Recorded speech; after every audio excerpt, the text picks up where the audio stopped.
Hi everyone, welcome to another episode of the GOTO Book Club. Today I have the honor to be here on stage. My name is Nicola Corti. I'm software engineer, open source lover. I do all sorts of things on GitHub. You can find me all over the place as Cortinico, but the spotlight of this episode today is Marcin Moskala, author of Effective Kotlin. Marcin, to you. Thank you. Great to be here.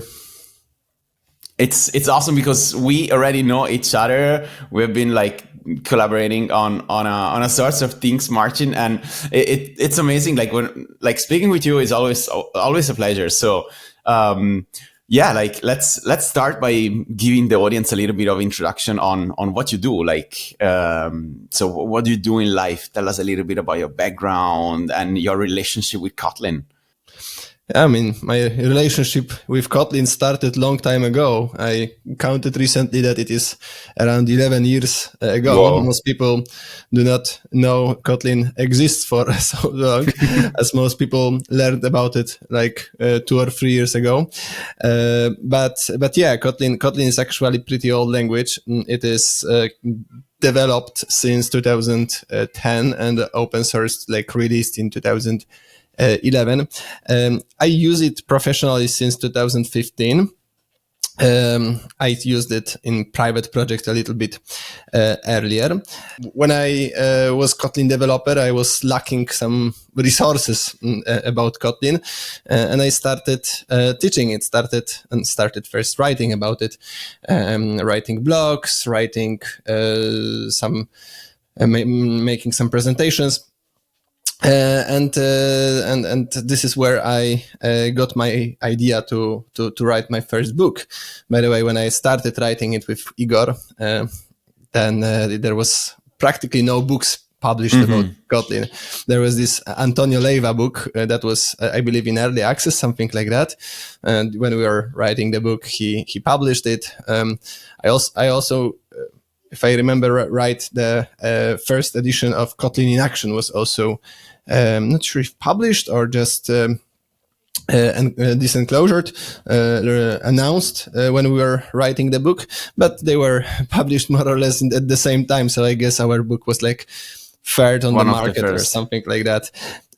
But this was a different book. This was Android development with Kotlin, which is a little bit misleading title because we wanted it to be called Kotlin for Android developers because this is what it was. It was about Kotlin and with particular spotlight on Android developers. But this title was already taken, so our publisher told us to change the name and suggested this one instead. Got it. Okay, so I mean, from the early days of Kotlin, now today you're here with us to spotlight your book, which is Effective Kotlin.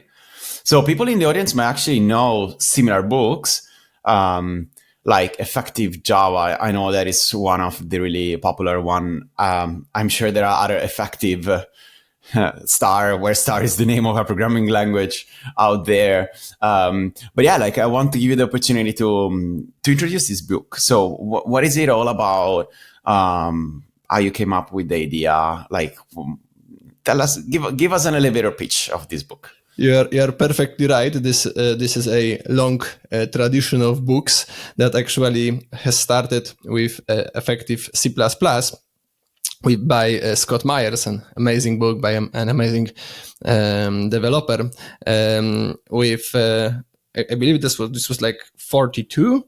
That's a nice number of specific items of how to improve your C++ programming. And after that, other books followed. And yes, the popular one, the most popular one in our infosphere is Effective Java by Joshua Bloch. But there are others, and I read them. Not all of them, but majority of them. I definitely read Effective Java a couple of times. Effective C++, Effective Python, Effective JavaScript. Effective Python was fun. And those are not very popular ones. I think one of them was surely self-published. and yeah, they had some strange parts. I would say controversial parts. I remember, for instance, effective Python. I don't know if this is still there, but there was this item that you might use a useless vararg argument to enforce everything after that to be called by name. Yeah, like named arguments. And so I was reading them, preparing for writing this book. Now, why I decided to write it? I was actually pretty annoyed by what I could see in Kotlin community, especially once it became an official language of Android and it started popularizing very quickly. We had a huge waves of developers from Java that were not enthusiasts, passionate in Kotlin, but rather developers who are just, using it as another language, and they were just writing Java in Kotlin, which was quite annoying, not utilizing Kotlin possibilities, capabilities. But what was even more annoying to me, it was that they were naively porting Java practices into Kotlin. You see, most of those guys read Effective Java, and Effective Java is an amazing book. It's great, but many of its items do not apply to Kotlin. Just the opposite. They shouldn't be applied to Kotlin. Like one simple example is the builder pattern. Effective Java suggests you to use a builder pattern, which is very useful in Java, because Java is not having named optional arguments. And Effective Java, Joshua Bloch explicitly wrote in the book, I remember the fragment, I even quoted it in some post, that the reason why we use this pattern in Java is because Java doesn't have named optional arguments, which by the way, I have no idea why. It should have them. It's like one of the most basic features, that language, modern languages have. And that's the only reason to use this pattern. In Kotlin, this pattern practically makes no sense. Okay. In simple cases, named optional arguments are enough. In more complex cases, we have better tools like DSLs, which are also builders, but different Kotlin-specific builders. You can consider a builder pattern practically excluded, useless in Kotlin, unless you want to design a code that is interoperable with Java. Of course, there are some things that look like builder pattern. If you now think about, I know that you are also using Compose, and in Compose we have the modifier, which looks like a builder, but that's not a builder. Those are the decorators that are just implemented in a builder-like style. The classic builder pattern practically has no use in modern Kotlin programming, unless you are doing. And there were many such things, many things, like people were using trying to use static factory functions in Kotlin, which first of all is impossible. You need to use a companion object factory functions, which look similar, but it's a little bit of a nonsense, because in most cases in Kotlin it is more appropriate to use other techniques like top-level function, like extension functions, or other patterns, or for instance, copying constructor. We practically don't do that in Kotlin. We have different practices in Kotlin, and that there were many things that has changed with Kotlin, and that made suggestions in Effective Java outdated for Kotlin. And there were also many practices that just, Kotlin style changed, like maybe they could be applied in a similar way as in Java, or as Effective Java suggested, but it just wasn't the Kotlin style. It just wasn't what the creators of Kotlin were doing, what was the, let's say, the dominantly assumed good style. This motivated me to write this book. It's really inspiring story. I have to share that I obviously had the pleasure to read your book. I remember I was in vacation. Review even. Yeah, even review some of it. I remember I was in vacation in Sweden and I took like my Kindle with me and I was like looking through the all the various items and like some of them are really inspiring. I maintain static analyzer for Kotlin called Detect. And I remember we get back to items in your book multiple times as inspiration for rules. So it really helped the Kotlin community to form like a consensus on what it means to write idiomatic Kotlin, which is really is really inspiring for a book. The question that I have for you is more like, how do you decide like if an item makes it inside the book or not? Because at the end of the day, you have this list of items, no, like with a number, so it's even easy to get back to them, no. But how do you decide if a rule or a pattern that you saw in the community actually becomes an item for effective Kotlin, or is just like I don't know, like a rule that someone is following, but it's not worth like a top level item in your book? Yeah, that was actually a tough decision because I always wanted to be a voice of community, not a voice of my own. Mm-hmm. That's why I consulted it quite massively. Thankfully, I had a really nice contact with creators. The Kotlin community when I started was very, very small, and so everyone nearly knew each other. If you go to a conference and there are two presentations about Kotlin, then you immediately go to the other speaker and and you get to know each other. Yeah, and this is how it looked like in 2015. And even 2016, and so I had some contact with creators, with Andrei, because Andrei Breslav was in charge then. He actually created Kotlin until its stable levels and beyond. But I received even more help from other team members. For instance, there is Orangi.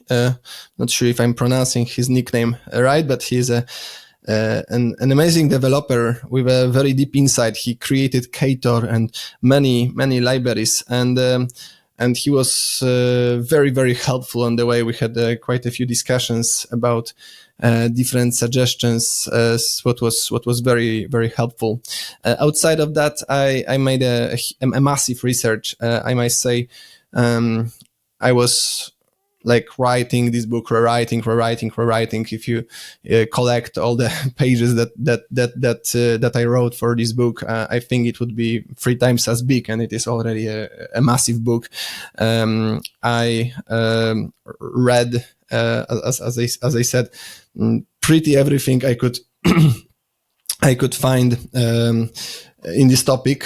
I knew that looking only around Java suggestions would be a very it wouldn't be a good approach. Kotlin was striving, or maybe in many ways more similar to more modern languages. That's why I was checking what they write about the best practices for JavaScript, which in many ways is more modern than Java, Python, Scala, Groovy, and other languages. I even found some really useful things in C#, because C# also had some features that are in Kotlin that are not in JavaScript, like extension functions or named arguments. I think, for instance, the general rules for when extension function should be defined instead of a member was taken.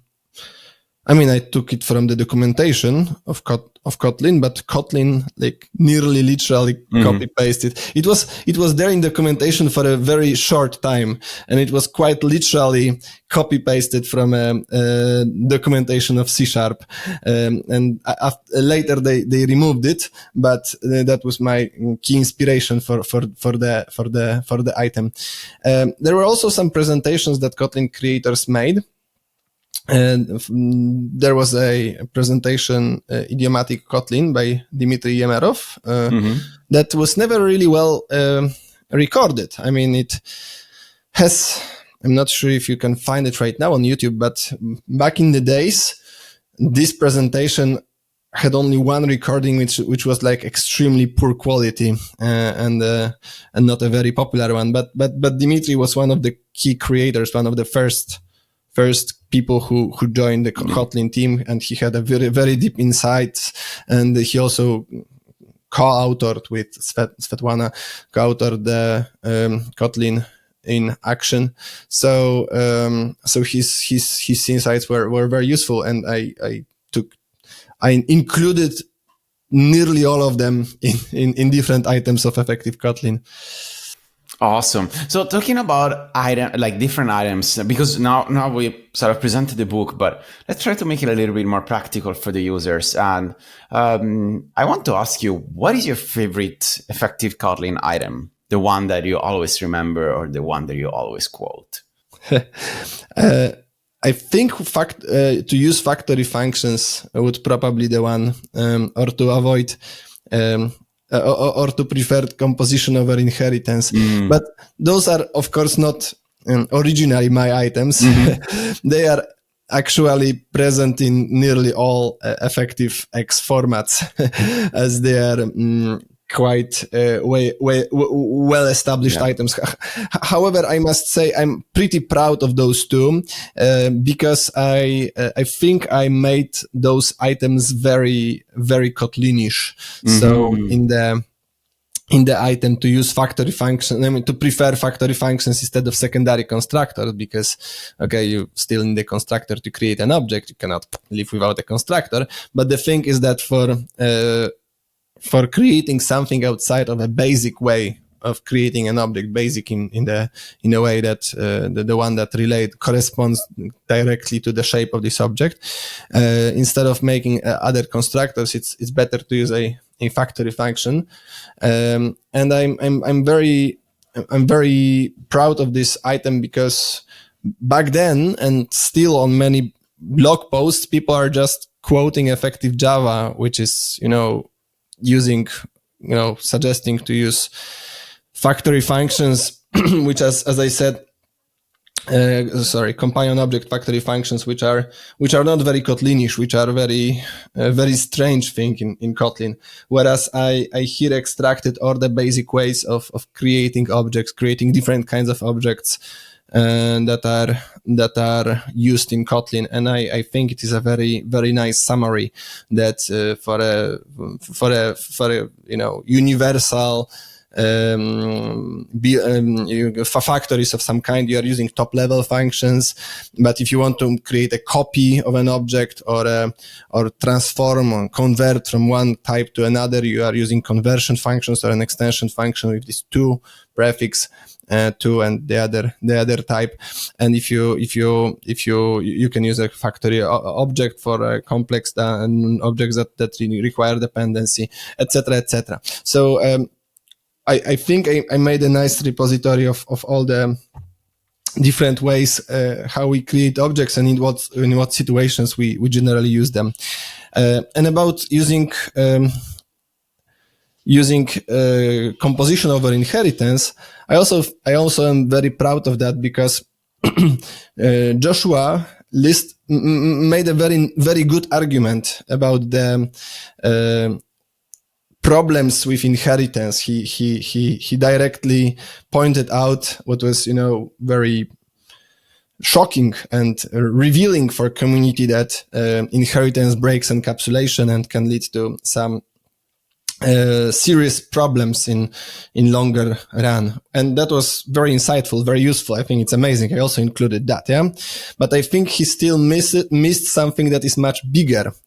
He missed something that is much bigger, which is that, extracting behavior by inheritance typically complicates our code quite massively. In big part because we can only inherit from one class. But if we could inherit from many classes, it wouldn't help. It would just hurt us in different ways.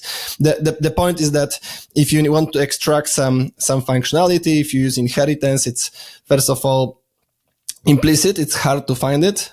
So we kind of, it's hard to navigate on our code and understand what's going on.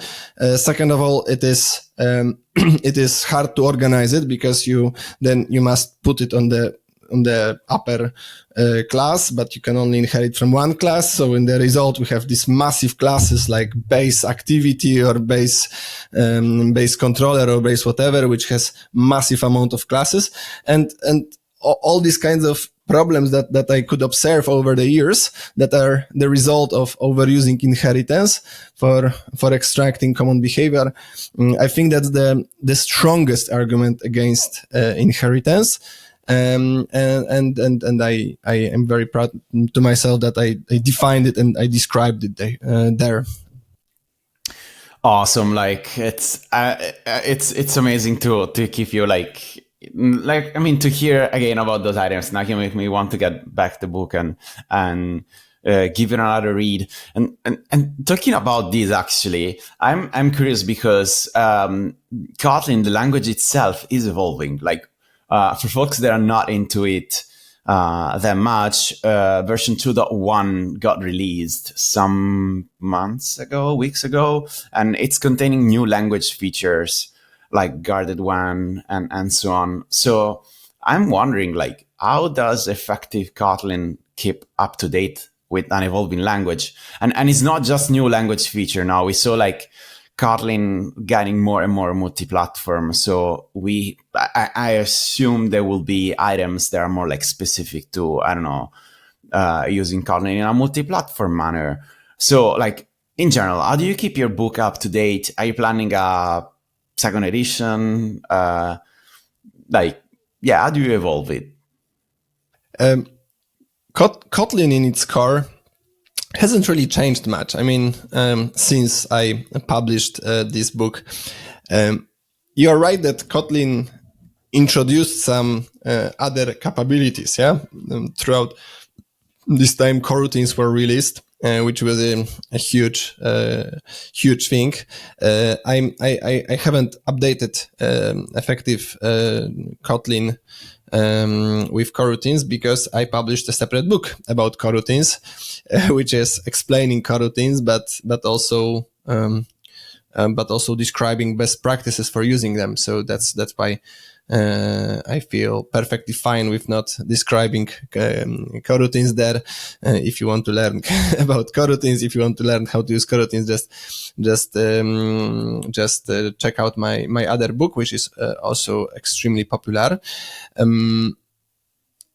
About multi-platform capabilities, I overviewed them in the first edition, but back then they were not used too widely, and I might open myself for observing if those multi-platform capabilities are changing some aspects of style. Maybe I should consider that. But these capabilities this is still a wild west, so we still need to wait some time to see how this actually influences the result style. We still don't really know how people will be using that. For instance, right now there is there are already many companies that are extracting some parts into logic and clients into common modules to reuse them between Android, iOS, web. But there is already another approach, which is, compose multi-platform, which is quite young at the moment, but evolving very, very quickly, that would completely change this picture. It's very different if you need to design your code for being used in different languages versus if you just write this code in one in Kotlin and it is just compiled for different platforms. So I haven't yet included that too much in the book. I described in details the Kotlin multi-platform capabilities and the problems or the specificities of different platforms like JVM or JS platform in another book, in the advanced Kotlin book. But yes, I'm not having plan to update effective Kotlin about it. About other things, Kotlin hasn't really changed much. Kotlin 2.0 was just an internal cleanup. The K2 compiler introduced some small improvements and better build time, but essentially it hasn't changed the language. The guards that you mentioned are a very, very, very minor thing. Many other things that were introduced. I might consider adding some item related to one or two of them, but most of them are not changing anything. I'm rather updating my other books about Kotlin about them, just to show that those capabilities are possible. But about updating the book, it's actually third edition right now. Okay. I think. But I'm not updating this book because Kotlin is changing. I'm primarily updating this book because I am changing. And one thing that has changed over time is that I got more mature in some aspects. I also I organized some of the rules better in my head. Mm-hmm. So I, for instance, described something and I think it's a good description, but sometime later I figured out that maybe a better example can be used or something else can be described. So that was a big source of changes in the book. And the second big source of changes in the book is related to efficiency optimization. That was my, let's say, weakest point when I was writing this book.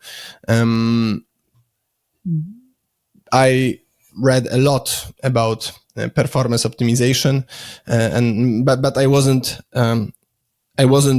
that much of a practitioner in this area when I was writing the initial version of this book. I don't know, it was 2017, something like that. And but over the last couple of years, I'm specializing in efficiency optimization. I'm literally working as a consultant for companies and literally helping those companies either deal with some problems like exceptions that they are dealing with and that are not easy to find, or instabilities that they are not sure what is their origin. And I also help optimize services and applications. And over that years, I gained plenty of knowledge about efficiency. And I was updating the book. The book, but right now, I kind of feel that this last part, because it is the fourth or sixth part, one of the parts is about efficiency, and it includes a lot of information, like third part, efficiency. It includes a lot of information, but I feel they are not well organized. I organize them in the same way as effective Java organized them. So I started from how memory is allocated, from optimizing memory and stuff. But right now I would organize it in a different way, and I plan to organize it in a different way. So I hope to make this update next year. So I plan to start from measuring things because that's actually how we should start. Beyond all those rules for, better memory management and stuff, there is that we should just set up tools to measure things, to see our response time, memory allocation use, etc. So measuring debugging, and then go down into practices that we use on different levels, like cache that is, used on all the levels, until the very, very, very low level optimizations, like things like optimizing for primitives. It should be one of the last items, because it's like the last resource practice that we use only in the in the parts that needs to be extremely efficient. Awesome. So we touched a lot, like on a number of different things. I hope we're gonna see like a revised version of effective Kotlin this year, next year, that we can read through. But you also mentioned other books. You mentioned the advanced Kotlin one. You mentioned the Coroutines one. So I want to give the audience like a bigger picture, because in reality, effective Kotlin is part of a series of book, right? I think it's called Kotlin for Developers. Correct me if I'm wrong. And I want to give you the opportunity to sort of like spotlight which other books you wrote in this series, so that there might be people in the audience that are more interested in, like, as you said, like more advanced Kotlin, and so there is a dedicated book for them. So which like, tell us about this series, which books are inside, and who are they for? Yeah, so originally I published this book with Igor, Android Development with Kotlin, and then I published Effective Kotlin, and I felt quite satisfied with that. There was a book about Kotlin for beginners and how to use it well, and I felt pretty well. Then Coroutines came out, so I published a book about Coroutines, which is still, I believe, the most popular and well-established book about Kotlin Coroutines, Kotlin Coroutines Deep Dive. But then I wanted to stop, but one thing was bugging me. I kind of had a feeling that I just haven't covered it all. So I wasn't fully satisfied with the first book I published. Like, honestly, if I would be writing my first book right now, I would like make it completely different. I made the best work I could do back then, but throughout the years I was teaching Kotlin. I'm a trainer. I'm conducting workshops. I'm teaching people. I'm also giving consultations. So I've seen quite a lot, and I've gained a lot of knowledge about how to explain different things. So I wasn't happy with this initial book, and that's why I decided to kind of rewrite it, but rewrite it in like a complete form, like one like good form that ends it all. So I decided to turn it off into a series. That is a series of 5 books, and that's a complete series right now. It starts from Kotlin Essentials, which is about essentials of Kotlin, all the basic features. Then there is a functional Kotlin, which covers the more advanced features. Lambdas, function references, collection processing. I kind of have a feeling that those 2 books could be one book, because they together cover like the essentials, let's say. However, it would be a massive book. Yeah, those are. I just had a lot to say about both of those.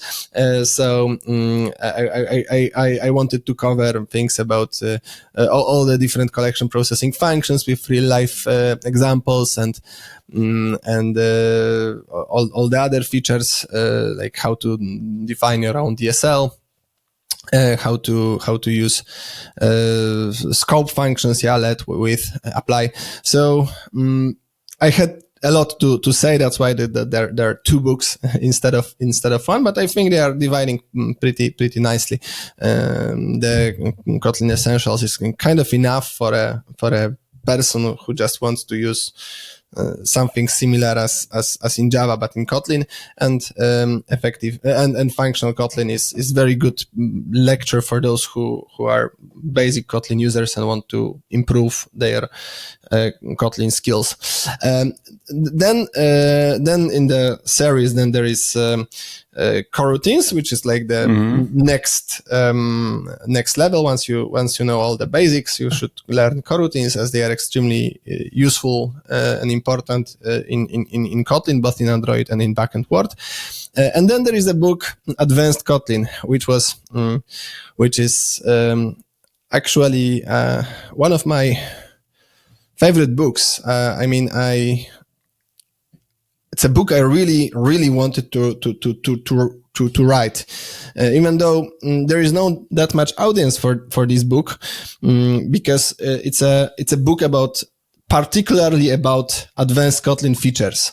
So it is describing KSP in nice details, the compiler plugins. There is your chapter about static analyzers. Yeah. So go check Advanced Kotlin for sure. Yeah.